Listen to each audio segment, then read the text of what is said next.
Hello, Cougar Nation, and welcome back to the Baseball Coaches Weekly for your Concordia Chicago Cougars. It's been a couple of weeks, but we're back here with head coach of that program, Colin Connor.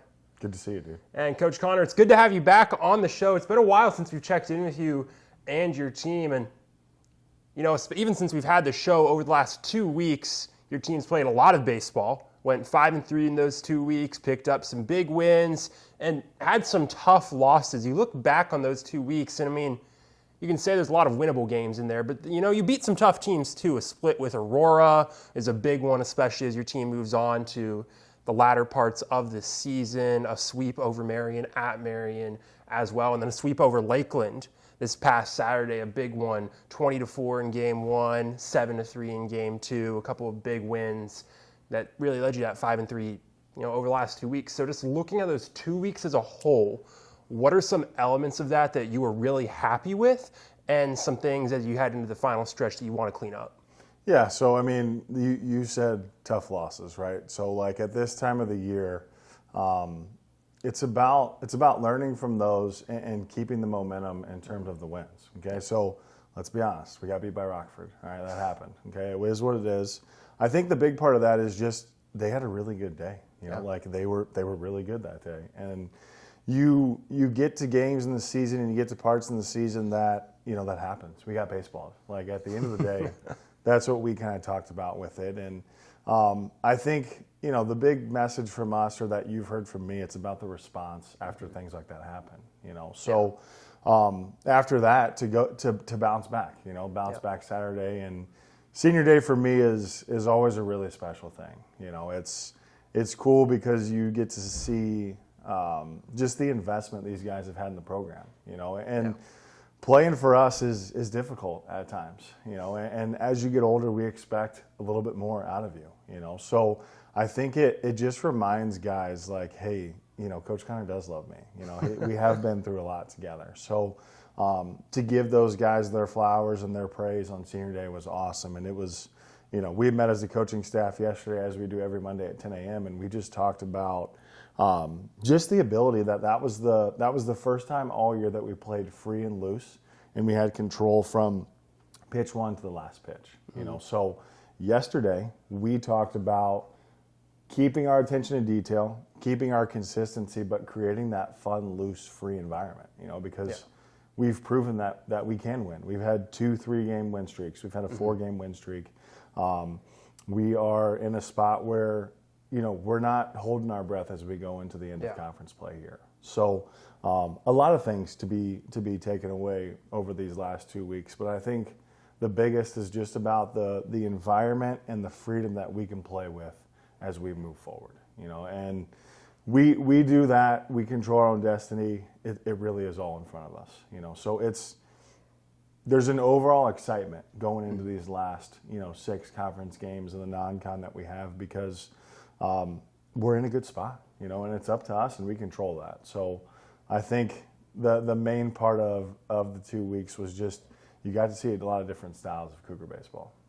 Yeah, definitely. And before we start talking about those upcoming weeks, that final stretch of conference, I want to touch back. You mentioned senior day this past Saturday, and you said it's a special day, and there are a lot of seniors on this team, a lot of seniors who've played a big impact in this program over the years. The one coming hot off of this Saturday, Tyler Crater, 70 RBIs in that first game victory with 2 doubles and a home run in that game, and then a home run in the second game of the doubleheader as well.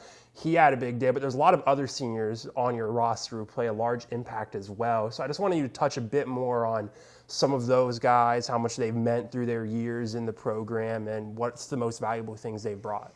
Yeah, so when a lot of these seniors came into the program, they had heard about 2017 World Series and 2018 World Series and 2019 Super Regional. That's the way that we've got people to come into this program, on top of the importance of who they are and the environment that we create, is the idea that you're going to be able to have some success. So those guys signed up for a chance to have a lot of success. And a lot of our success that we had while they were here was probably more off the field than on the field. And I think my big praise to this group, and I said it, this weekend, is every group is special, and they are in their own way. But this one will be very missed because they never blinked, they never wavered. They bought in, they listened, they bought in. They did so many things that allowed us to reset our culture and to get it in a spot that now where, as a coaching staff, we've learned some really special things. Our group that we have has learned some special things, but I think the best thing that this group has been with 4-year, 5-year, and transfers is they've created a culture that should recycle itself. Mm-hmm. And that's something that no matter how good you are, if you don't have that, you don't win at the highest level.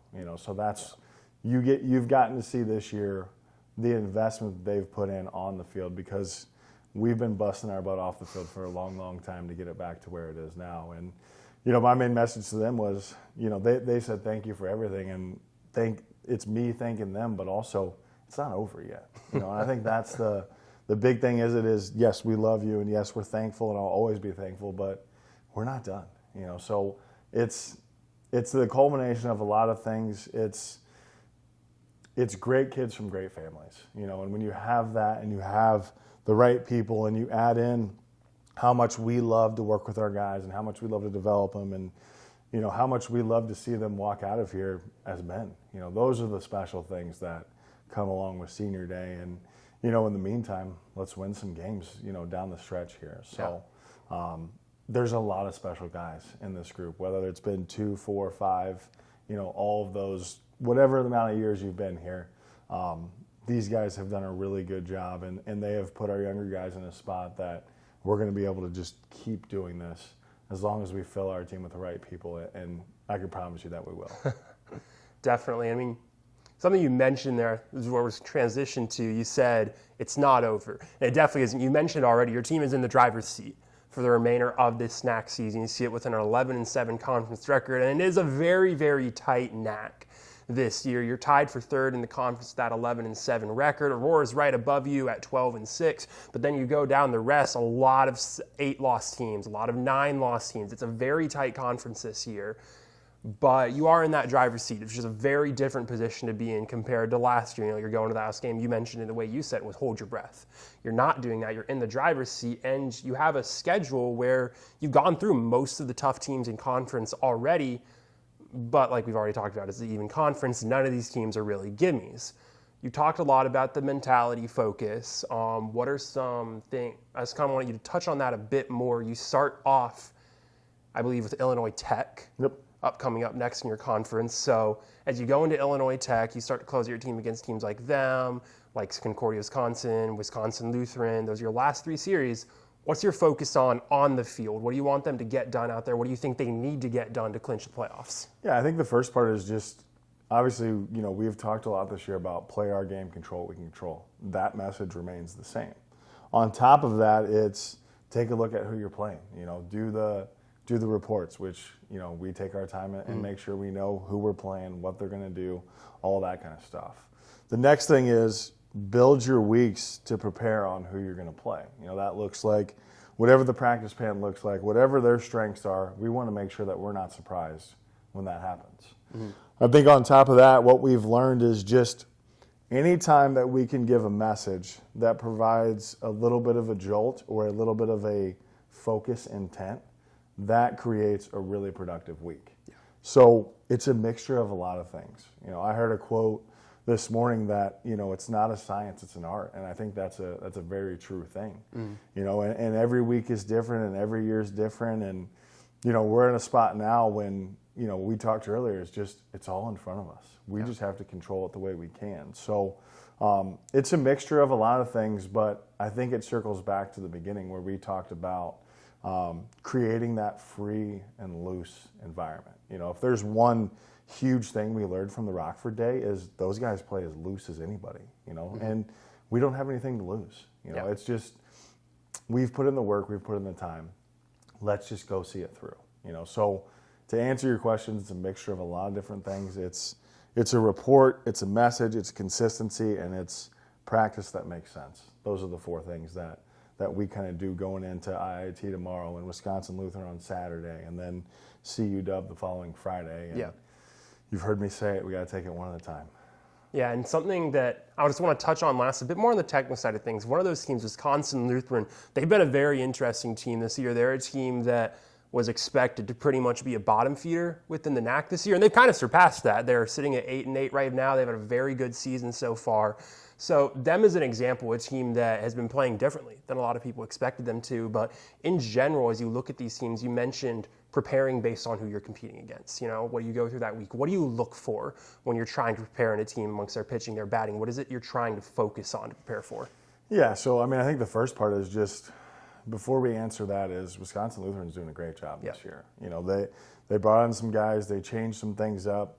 I think the cool part is just across the league, there's a lot of parity this year. Yeah. You know, which it's always good, because if the strength of the conference gets better, we get taken more seriously on a national stage. So that's the first big part of it.